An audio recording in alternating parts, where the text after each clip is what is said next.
Welcome to CSC Movie Recaps. Today I will be recapping a Korean crime drama, Money Heist, Korea, episodes 7 to 12. The next scene begins with the professor standing shocked outside his cafe after an unexpected visit by Cha Moo-hyuk. Security captain of the joint task force outside the heist, the professor is a cafe owner who is dating Seon Woo-jin, crisis negotiator of the task force. Moo-hyuk plays it off as a social visit but secretly sneaks into his storage room and steals a personal item from him, which he uses to run fingerprints through a police database. To protect his cover, the professor assigns Ryo to hack Moo-hyuk's phone and create fake messages, making him appear to be a spy for the heist team. Moo-hyuk avoids arrest, but not before obtaining incriminating information about the professor from his file. Before he can reveal his true identity, the professor tracks him down and drugs him. Woo-jin is still suspicious of Moo-hyuk's betrayal and recalls being suspicious of the professor. She searches his cafe late at night for evidence of his crimes but finds nothing suspicious. The professor ends his relationship with Woo-jin, refusing to let his emotions interfere with the heist's success. In a few days, the Inter-Korean Economic Cooperation Summit will take place. Under pressure to end the heist, Woo-jin's ex-husband, Kim Sang-man, an influential congressman, declares in a public broadcast that full immunity will be granted in exchange for the safe release of the hostages. Woo-jin learns from Sang-man that a member of the heist team has contacted him and that an operation to kill Kim, the US ambassador's daughter who is currently held hostage in the Mint, is underway. Sang-man intends to use her death as an excuse to charge into the Mint in order to save her life. Woo-jin alerts the professor to the fact that An's life is in danger. The assassination attempt, fortunately, fails. As they accuse each other of being the traitor, the heist team fractures. Meanwhile, the hostages have assisted Park Chul-woo, a captured Special Forces operative, in breaking free from his confinement. Chul-woo catches Oslo off guard and knocks him out with a baseball bat during a visit. Woo-jin, coincidentally, has discovered that the heist team is printing money and cuts off the Mint's electricity to stop them. The heist crew rushes to activate the backup power. The professor informs them that the hostages are attempting to flee through the loading dock exit. In the midst of the chaos, Chul-woo sneaks into the communications room and calls Woo-jin, requesting assistance in escaping. He destroys all communication equipment in the room, effectively cutting off all communication with the professor. At the loading dock, the police breach the exit with explosives and engage the heist team in a fight. Tokyo forces them back with overwhelming firepower as the team is distracted by the police. Chul-woo directs the hostages to the roof where a soft landing pad has been placed below for their escape. Berlin realizes the hostages are gone and rushes to the roof, grabbing An in midair as she leaps off. Half of the hostages have escaped and Oslo has bled to death after the attack. Helsinki, Oslo's blood brother, is heartbroken. Frustrated, Berlin flares up and demands the traitor reveal himself. He collapses from a seizure and Ryo finds out he has Huntington's disease, an incurable illness. After waking up, Berlin suspects that the traitor is either Tokyo or Ryo. He ties them up and interrogates them in front of the team. Berlin believes Tokyo is the traitor and attempts to force her out of the Mint. Nairobi stops him and admits to being the traitor. She apologizes and explains that she was only acting to protect her son, who had been abducted by Sang-man. As it turns out, this was Berlin and Tokyo's plan all along to bring the traitor to justice. Tokyo promises Nairobi that she will rescue her son and contact the professor again.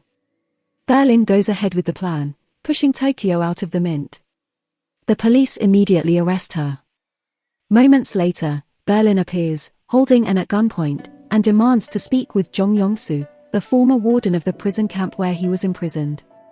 Woo-jin detects a problem and interrogates Tokyo using a lie detector to obtain answers. Tokyo becomes enraged and threatens to kill Woo-jin.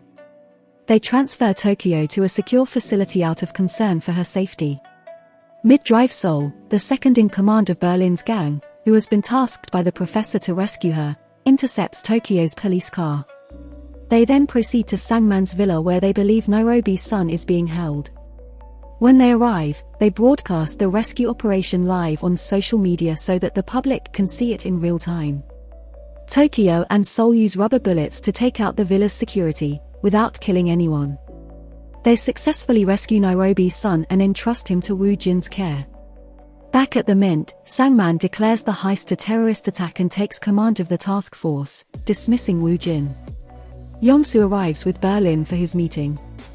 Berlin turns to the live feed, where Seoul reveals that she is Jong-seo's daughter and that he violated her as a child, and that Sangman is responsible for child kidnapping and the attempted assassination of An. They have swayed public opinion in their favor and sparked an anti-government backlash. Later that night, Ryo states unequivocally that he is not interested in political revolution and is only interested in the money. Berlin admits that he only participated in the heist to ensure the success of the professor's plan, which is his brother's. Ryo is taken aback by the shocking revelation. In a flashback, the professor finally meets his long-lost brother, Berlin. Only the professor and his father made it across the border to South Korea, while Berlin was apprehended and sent to a concentration camp. He presents their late father's plan to Berlin and enlists his help to finish it. For the plan to be a success, the heist must look like a revolution. A fight against the rich and powerful. In the present, the heist team makes a new proposal to the remaining hostages. They are free to leave, but those who stay to help will be rewarded. 3 billion won each. 15 hostages decide to leave. The rest are staying. Denver announces that Mi-seon is staying. She has confessed her love for Denver and is only staying to be with him. Moscow, Denver's father, notices his relationship with Mi-seon and tells him she is suffering from Stockholm Syndrome and not actually in love with him. Her mother, who was a hostage in a bank robbery too, and Moscow said she experienced the same fate. On the day of the hostages' release, another plan is implemented. Meanwhile, Tokyo returns to the Mint, while terrified hostages take cover. Tokyo rides her bike into the Mint. She has returned with an important message from the professor. He predicts that the summit will be pushed back and that a full-scale assault will be launched once it is completed.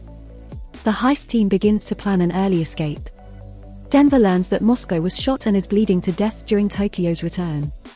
Moscow bestows his blessing on Denver and Mi-seon with his final breath. To honor Moscow's dying wishes, the group mourns his death. The Mint tunnel is being dug out by the team.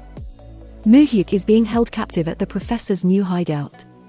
He manages to flee, but is hit by a speeding car. The professor discovers he is in a coma and is no longer a threat to their plans. Woo Jin pays a visit to the professor, and they reconcile. However, a conversation with him raises Woo Jin's suspicions once more. When she looks up his personal information, she discovers that he is a North Korean refugee who has been declared dead. Woo Jin discovers his new hiding place and apprehends him. According to the professor, the newly printed money designated as funding for reunification has unknown serial numbers, is untraceable, and would have ended up in the pockets of corrupt politicians. He intends to expose their ruse. She pauses and relaxes her guard. He grabs her gun, knocks her out, and ties her to a pipe. The heist team finally completes the tunnel and arrives on the other side to meet the professor. All of the money has been printed and is being transported underground. The summit concludes earlier than expected, and Sangman orders an all-out invasion. A horde of heavily armed soldiers storms the Mint. The heist team stayed as long as they could before fleeing underground. Unfortunately, the bomb they planted to blow up the tunnel has failed. Berlin volunteers to stay behind and fend off the cops as an act of self-sacrifice. He dials the professor's number to say his final goodbyes. "My father and I will be waiting for you." Seoul returns to Berlin, ready to die by his side. She fires the bomb, causing an explosion and permanently closing the tunnel. Meanwhile, Woo Jin has escaped her cuffs and informed the task force of their location. Moo-hyuk, who has awoken from his coma, confirms the information. When the cops arrive, they arrest Woo Jin for conspiring with the robbers. Despite the fact that their hideout has been discovered, the professor finds another way to escape. They walk through long stretches of darkness until they reach the other side, where trucks are waiting to pick them up. The police discover explosives planted underground near Pyeonghwa Square, where protesters opposing the summit have gathered. There were no explosions, however. Instead, massive balloon pigs appear and float over the city. They explode, and freshly printed bills rain down from the sky into the arms of protesters on the square. The team has loaded the money onto the train and is preparing to depart from Keesong train station. The professor receives an unexpected phone call from Berlin. To the team's relief, he and Sol have both survived.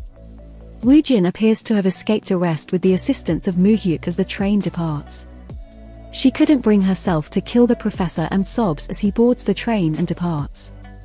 The team's exploits reach news outlets all over the world, exposing corrupt politicians' plans to fill their own pockets with untraceable printed money. Woo-jin returns a year later to Kherson, a port city that the professor had hoped to visit. They meet again, but this time under better conditions. The professor tempts her with a new scheme. The plot continues. Please check back for the next recap. Comment below with your thoughts on what you liked or disliked about our video.